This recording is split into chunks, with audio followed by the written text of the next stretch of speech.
Hello everyone, my name is AP the Weird One, and welcome back to Volume 6 of Full Metal Panic. This is the final volume featured in the second Collector's Edition.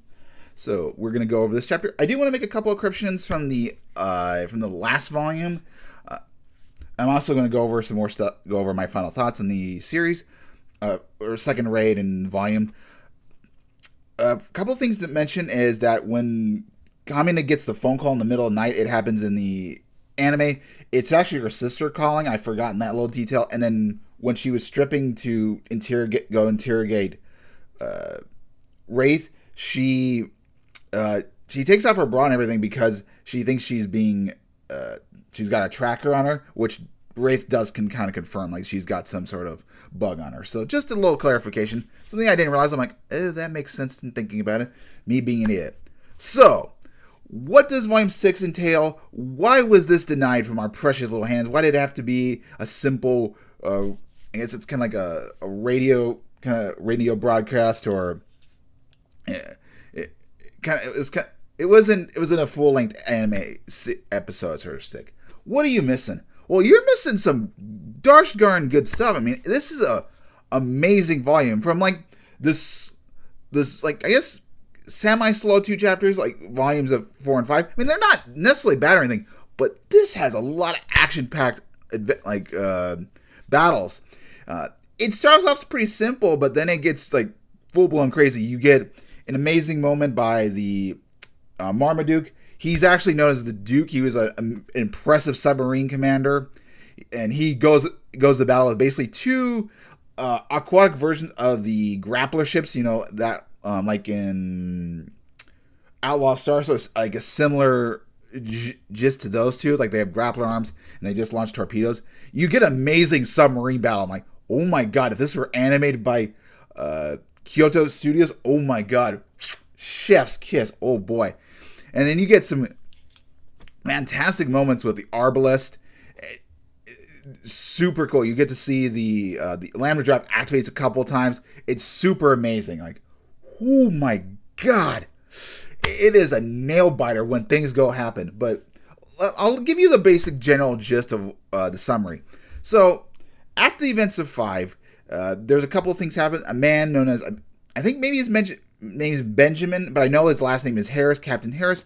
He commands a ship called the Chrysalis. It's basically a floating city, and he's invited the class of Jundai High, where Kamen and Sosuke live, attend to be part of the celebration during Christmas Eve. It's a kind of a Christmas thing, but it's all in the guidance of capturing Kamina. Now, while this is kind of going on, we got a little break, and they're trying to figure out what Bedlam means, Mithril, and they go raid this island with some pirates and everything. The Arbalest activates for the first time. But shortly after, Sosuke is having a lovely meal with Tessa. She cooked him some pasta. Mao comes in and she says, what happens if you add E to Bedlam, and it's the Chrysalis. It's so they determine it's the ship, and they actually kept it a bit of a secret, trying to not let things leak out. Wraith doesn't realize that they're going on a mission. Just think they're just having this big Christmas party, whatever. It gets Kamen to be very pissed off, and of course, if she'd read some emails Sosuke had provided, she would have realized that she's a big idiot. And even in the novel, she kind of realizes that she's made a mistake. But we basically see Mithril kind of take over the ship, and everything is going according to plan. However, gosh darn Sailor makes his appearance.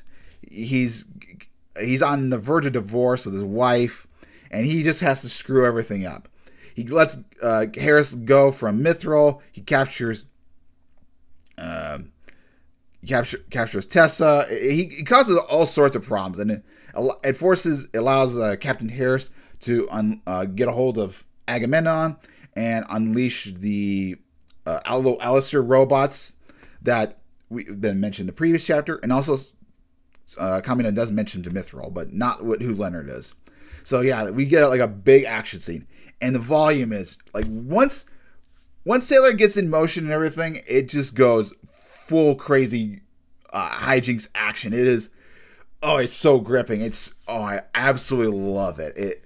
It is the chef's kiss to the end of Volume 6. And by God, you definitely need to pick up Volume 2. You know, if you love Full Metal Panic, you pick this sucker up. It's so good. There's some really good black and white shots, and there's one I do want to show you that is just super superb.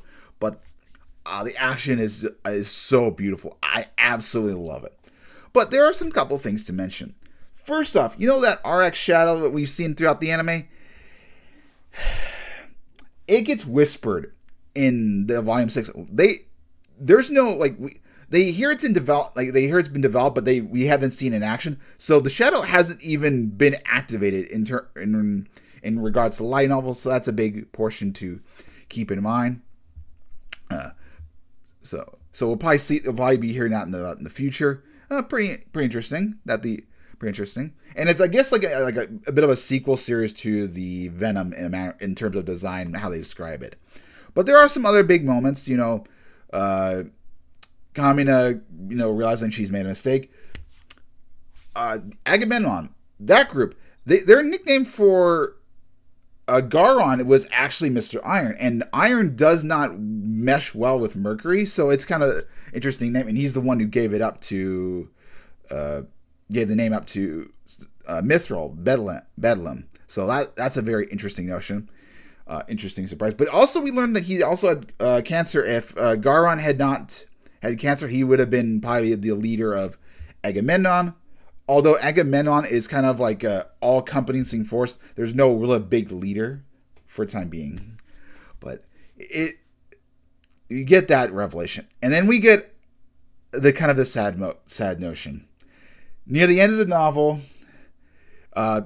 Tessa gets captured, and Sosuke saves her in a daring rescue. The two are in the Arbalest arms, and Tessa asks Sosuke, who's more important to you, Kamina or me? And he's like, Kamina. And he basically confirms that he has fallen for her. He's fallen in love with her. The love triangle bit is over. Tessa has lost completely. Now, we do learn a little bit earlier in the chapter that, not too much earlier, that we see his inner thoughts and how much Kamina means to him. But with the confirmation at the very end, yeah, it's confirmed that he's in love with Kamina. There's no way for Tessa to get have a chance with him. So it's done. He wants her. And at the end, because Kamina's birthday falls under Christmas Eve and birthday and Christmas all on the same day for her, she's given basically two presents by Sosuke. One is a Christmas present is basically a stun gun, but the next one is a lapis lazuli he got from Afghanistan, and he gives her that as a Christmas present. And it's like a soft, beautiful stone, and that's like signifying. You could, in a weird way, you could argue that it's the it kind of engagement ring sort of. Like it's his signal that you're precious to me. I care about you, and I want you to have this. It's kind of interesting. Like if you don't do the side content, it definitely seems like the relationship kind of moved a bit fast. So I can understand why it was necessary to do Fumifu in terms of anime, which I'm gonna get to, even though this is not my least favorite part in terms of the comedy. But yeah, so it does seem kind of they've gone following each other very fast, and it does seem like it. But in terms of months, it's like not been it's not been a very long time.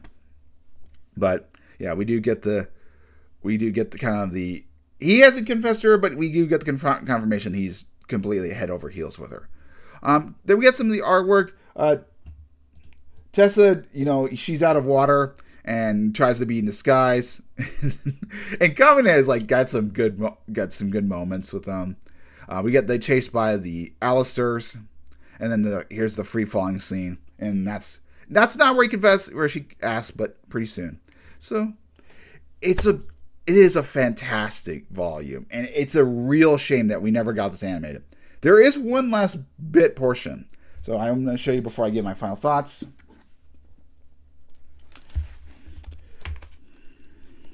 All right, I'm actually going to need to make this thing bigger. Un momento.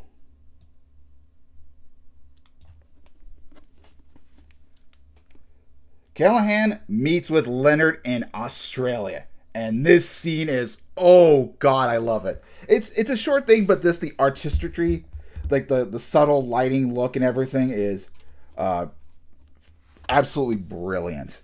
It captures, it's a private meeting and just captures how evil Leonard is, like his kind of inner character from what we learned from Volume 5. It is a beautiful shot. And there's other great shots in there, black and white, but that one's the moneymaker. Simple, but super effective, gets everything point across. I will spoil it basically.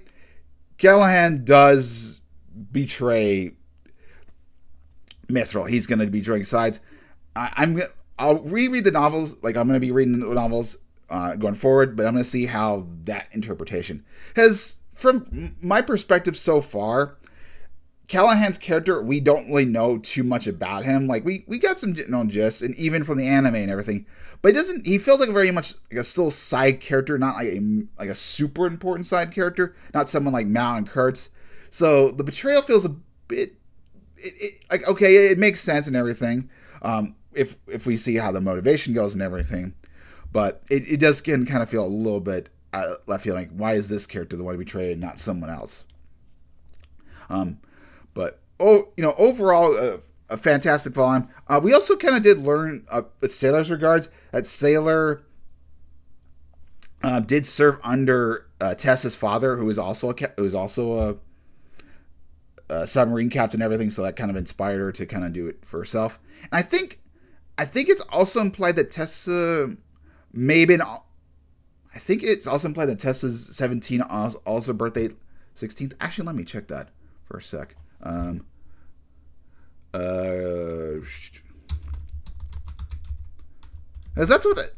how I was reading. Let me check to make sure. There is one other aspect I forgot I was going to mention. Let's see. Okay, yep. Her date of birth is also on the 24th. Okay, that would make sense. That will come up later. That's important later, but I won't spoil it for right now. But that's something to keep in mind. Another thing to note is in the light novel, when during the submarine attack, these kind of like the grappler ships I mentioned, they unleash a missile called the Buryaya. It's actually a missile that came about in the Soviet Union, like during the Cold War, and it was a ballistic missile, so it flew up in the air. So it wasn't like some underwater missile, but they do. It's kind of cool that they do use when they just. There's the Soviet Union kind of repurposed it for another usage, and they gave it another name in the light novel. So it's a nice touch.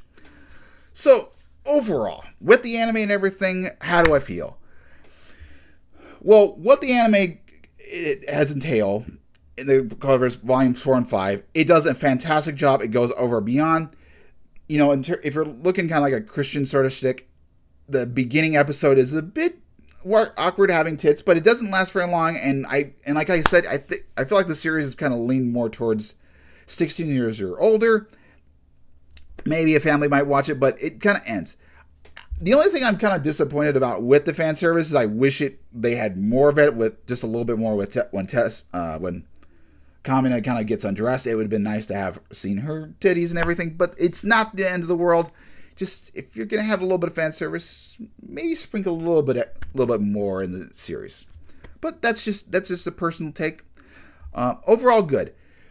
However, even though the anime did an excellent job, it would have been nice to cover Volume 6, because Volume 6 is fantastic. It is amazing, a fantastic read. And if you felt like, if you're reading